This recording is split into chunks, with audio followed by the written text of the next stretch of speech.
Wild and fun weekend in the SEC. Welcome in. Good morning. It's a max effort Monday. We're expecting that from our next guest, too. The Out of Bounds Show, 105.9 The Zone, ESPN. All of our guests join us on the Modelo guest line. Want to welcome you in. Hope you're doing well. I thought it was a great Saturday and Sunday of college and NFL football, and we welcome in Tom Luginbill, National College Football Analyst with ESPN. Lugs, let's start with what happened in College Station on Saturday night. Great game, so much fun to see a packed stadium and a team that was on the ropes, an 0-2, beat the Monster, the best college football program in the country, in Alabama. How do you look at this game, Tom, as a former college quarterback at Georgia Tech? You coached, now you're a national college football analyst. You evaluate so many of these guys. Was it something that just happens every now and then in college football, or did you learn anything new from watching A&M and Bama this weekend? Well, I think there's some validity to what you said. Listen, you're going to go down at some point, right? And what have I said to you, not just this fall, but, going back the last few years, and I really believe it to be true. If you're going to beat Alabama, can you score 40? Number one, all right? Yes, they did. And number two, Alabama has to help you, right? They have to do something uncharacteristic to their nature. And Alabama made more mistakes on Saturday than Texas A&M did. And then Texas A&M was able to take those mistakes and capitalize on them. I think the one thing I learned coming away from that is that Alabama has more problems in their offensive line than people think they do, particularly from the center over to the right. Chris Owens is a center or a guard. He should not be playing right tackle. And clearly the true freshman tackles that they've brought in aren't quite ready, or they'd be playing already. So they've still got some things to iron out in their offensive front, in my opinion. And that's something that's concerning if you're an Alabama fan. Okay, so, Tom, the way you just went through the line of scrimmage with Bama, and then you mix in a young quarterback that we just kind of take for granted just because he plays for Bama, and a new offensive coordinator, and that's kind of a recipe for this could happen, right, on a Saturday night against a team with a lot of talent but may not have figured it out until last weekend. Yeah, I think so. And listen, too, I think for the first time in a while, we saw an Alabama team, and they rarely do this, but I think they're young enough and inexperienced enough to do this a little bit. We saw a team get a little caught up in paying too much attention to the week previous game and the loss to Mississippi State, and let it seep in their minds that this A&M team's reeling. We're just going to take care of business here. And we rarely see Alabama do that. I think they did a little bit of that this past Saturday, in the sense of maybe not taking A&M as seriously as they should. Yeah, I could see that. Tom Luginbill on the Modelo guest line. So let's talk about Bama's defense. You know most of those players on that side of the ball, if not all of them. Is it talent, or is it play calling, or is it a little bit of both? I think it's missed assignments, errors. We saw this before against Florida, if you recall. Yeah. If you remember, they had a very similar. They got away with it on that day, but missed run fits on defense, poor tackling within the hole. Those types of things are real, and they affected Alabama's ability to consistently get off the field. I mean, you look at Texas A&M was able to run the football. There were guys in open space that you don't generally see in open space against Alabama. And I think is that cause for concern? Yes. But here's what I would say to Alabama fans is, listen, you've been spoiled and you've endured a ton of success for a sustained long period of time. A loss is not the end of the world. And I can go back over the last several years and point to many, many times where either a near loss or a loss happened to Alabama. And what happens after? They boat race everybody. It's almost like sometimes they need that reset button pressed, and Nick Saban needs a little something other than your normal pep talk coming off of a win, sometimes you need a loss. And if I'm an Alabama fan, yeah, do you want to lose? No. But this might actually be something that helps them out long term. All right, before I get to Ole Miss and Arkansas track meet, I think I've got one more, maybe two, on Bama and A&M. We're visiting with Tom Luginbill, National College Football Analyst with ESPN. He joins us on the Modelo guest line. Tom, over the years, there have been times where teams have been able to throw it on Bama. But there were times Saturday night where A&M's receivers were wide open. Like, that doesn't happen. There were times where Deshaun and others hurt Bama, but, like, the DB was still all over the Clemson wide receiver or the Ole Miss wide receiver. Not the other day. How and why?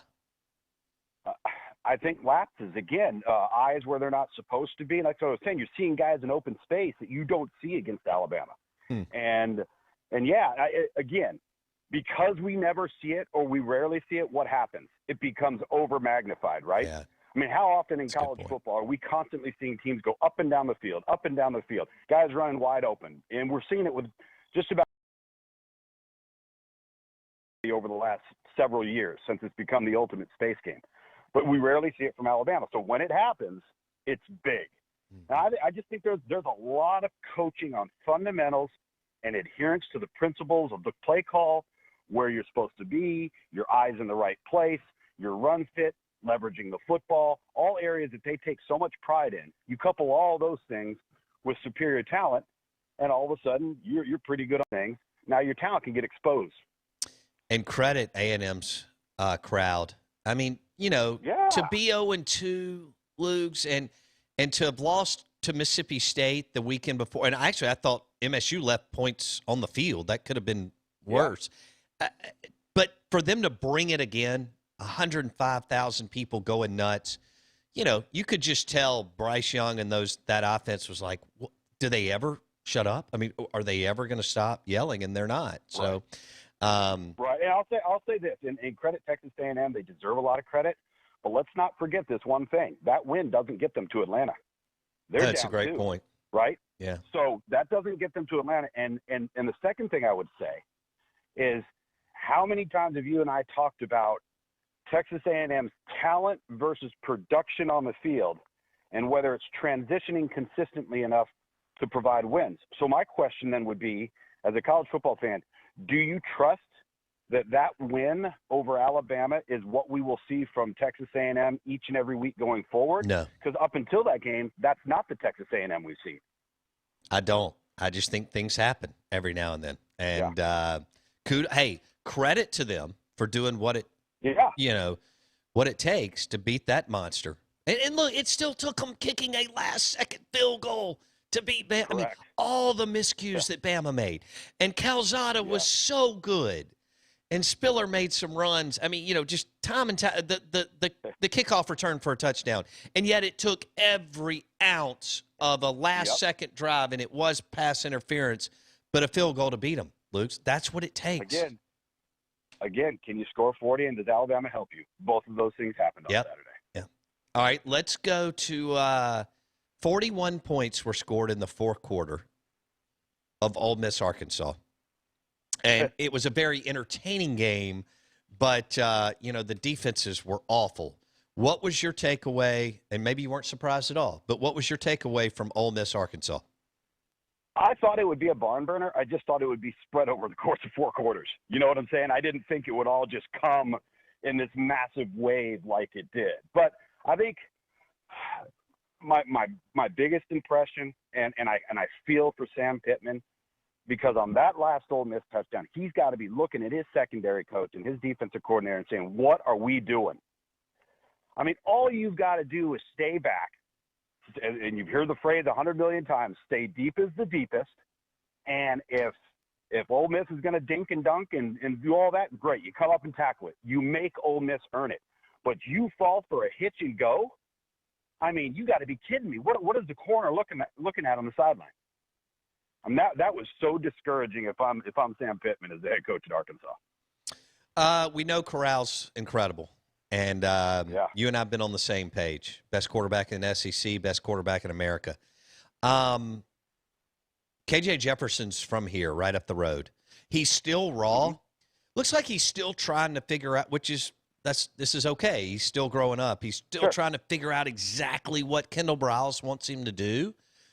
Uh-huh. But, Tom, there's something there. What did you see? Oh, yeah. I agree. He's got a little bit of what Jalen Hurts looked like as a true freshman, where you got that big physical body. He's athletic. He can run. He's got power. And you'll see flashes as a passer, but he's so raw and he's not polished yet that you'll get some inconsistencies with accuracy. That's to be expected. That happens. I think they'll coach those things up. But he is a guy, and it's interesting you ask about him. I don't know if I mentioned this a few weeks ago, but the last time I had Arkansas was the week after Chad Morris had got let go. Barry Lunny is the interim head coach, and they start KJ Jefferson at quarterback at LSU. And, I mean, it was too much for him at the moment, but you could tell he had talent, that there were tools to mold there. And so I still think that's a pretty good football team. Now, they've run into two offensive buzzsaws on back-to-back weeks, got blowtorched by Georgia on the road. And then, we talked about this last week. Which team was going to come into the Ole Miss-Arkansas game and not allow Georgia or Alabama to beat them twice? And I think both teams did a phenomenal job of not allowing that to happen. They were focused on each other and on themselves, and that's why that thing went down to the wire. Tom Luginbill on the Out of Bounds show. It's early in the week, but I need to get your thoughts on Ole Miss going to Knoxville. Just kind of your big picture, 30,000 feet on that game. Well, I'll tell you what. It's interesting because if you recall, I had that Tennessee-Pitt game. And on that day, Pitt ended up winning the game because they outlasted Tennessee. But Tennessee, in many parts of that game, played better than Pitt did. And now all of a sudden you see what they did to Missouri. We've now seen what they did this past weekend. I mean, we might have another 52-52 on our hands, right? I mean, this is an unbelievable matchup of offensive firepower because Tennessee has some skill guys. And at the quarterback position, when they went away from Joe Milton, not only did they improve in the passing game, but they now have a dangerous runner at quarterback. And so I think defensively, both of these teams have their hands full. And I don't think anybody saw Tennessee, at least at this stage, improving to this level where if we were sitting here in August talking, we'd be pointing to an Ole Miss Tennessee game and going, this thing's going to be a ball game. Nobody would have said that in August. And Hendon Hooker, the QB, is the Virginia Tech transfer? Yep, that's correct. Yeah. Okay. And actually, Joe Milton had played so poorly in the first quarter and got hurt against Pitt. And that's how they ended up going with Hooker. And Hooker almost won the game for him. And ever since then, he has kind of settled in as their guy and played pretty darn good football. So we could have another track meet in Knoxville. And I think so. And now you got to worry about the crowd too now, because now all of a sudden, and we know how toxic and poisonous that Tennessee crowd can be. But when things are going well and you're the visiting team, that is a daunting place to play. It is. Boy, I've been there. Good grief. And they've won back-to-back. You're right. They're going to put 105 in there this weekend and get all excited. Tom Luginbill, National College Football Analyst with ESPN. He joins us on the Modelo guest line. Wild week in the SEC. All right, LSU, Kentucky. Before I get into Stoops and Big Blue Nation, Ogeron's done. As you know, so many of these players, so many gifted players on that LSU roster. Yeah. How are you this just incompetent? But how are you this on both offense and defense, Tom, with that talent? So let's start it from the coaching perspective, because we're now to the end of the rope for Ed Orgeron because there's nobody else to blame and there's nothing else to change, right?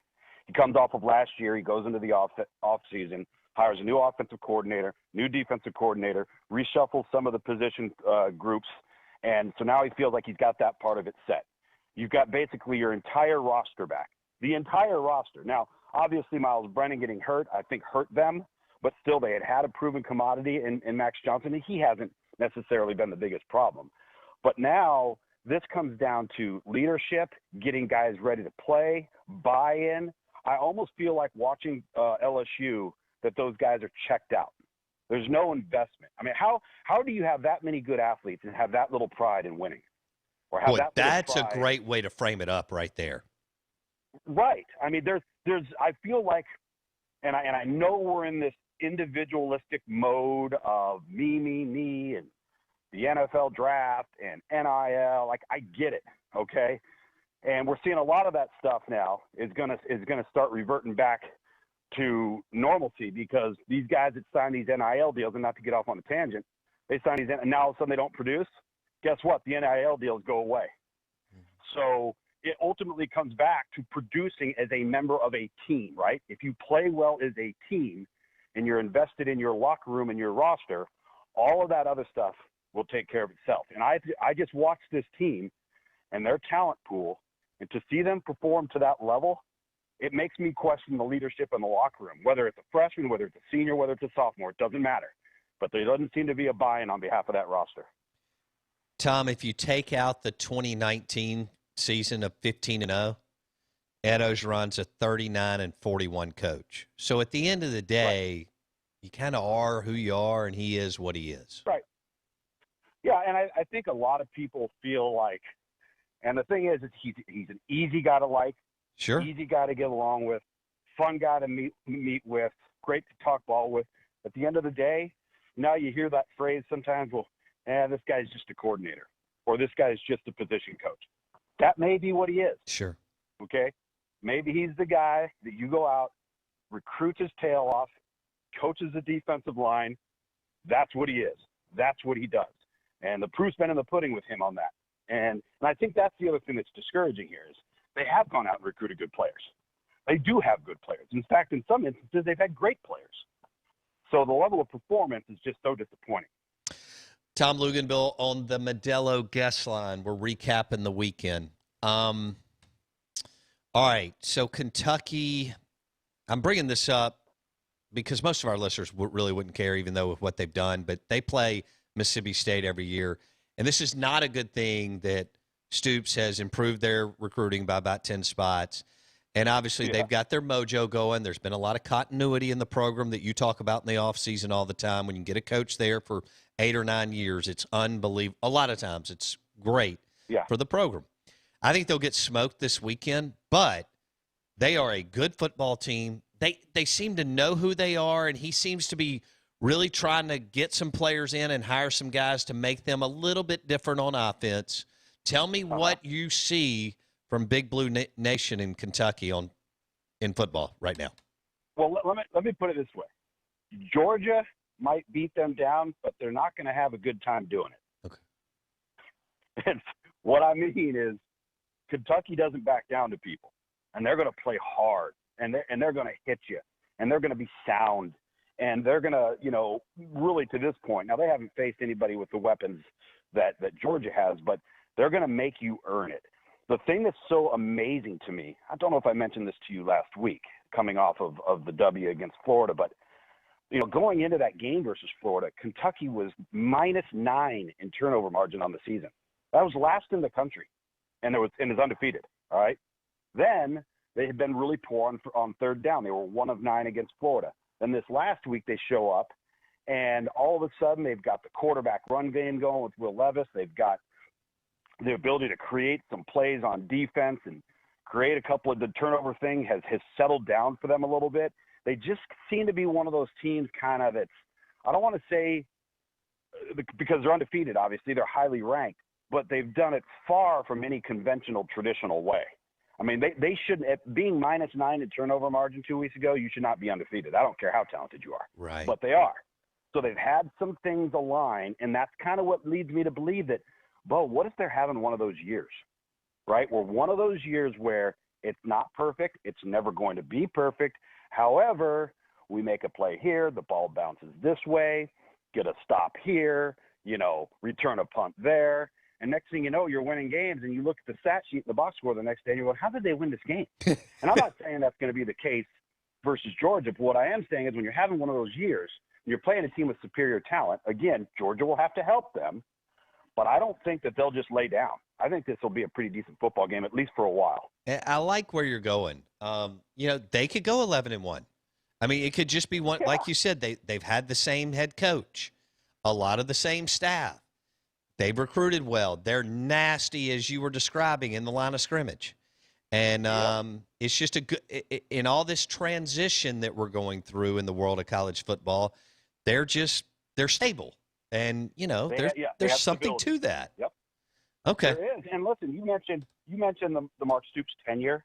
Let's keep in mind, from an administrative standpoint, they have been in step the whole journey. So when he gets there, stadium's kind of run down. Mm-hmm. You're in an old football operations building that's 25, 30 years old, maybe more, okay? You have an outdoor practice field. You don't have an indoor football facility. You literally have a all-sports indoor facility that the sports are sharing, okay? So now they're 2-10. You fast forward and go on Lexington's campus right now. Look at the renovation of the stadium, brand new football operations center, completely devoted to football, brand new outdoor practice fields, brand new indoor facility that's football only. Well, how that doesn't happen just from the coach. It happens from the coach to the administration, to the president, to the board of regents, all getting together and say, this is what we're doing. And we're going to invest in it, and here we go. And look at the results, 7, 8, 9 years later. All right, I've got a minute or two. Who's your top four? I mean, who's your top four in the country right now? It's tough to come up with. It is. I mean, Georgia, obviously, from a defensive perspective, and by the way, I have Iowa this week. From a defensive perspective, I don't know how you can't say Iowa. The problem is it's glossing over how poor they've been on offense. Because when you create 20 turnovers and you create 16 interceptions, you mask a lot of deficiencies. So I think Iowa there probably at 2. I got to tell you, the team that I think is getting hot and you don't want to mess with right now is Ohio State.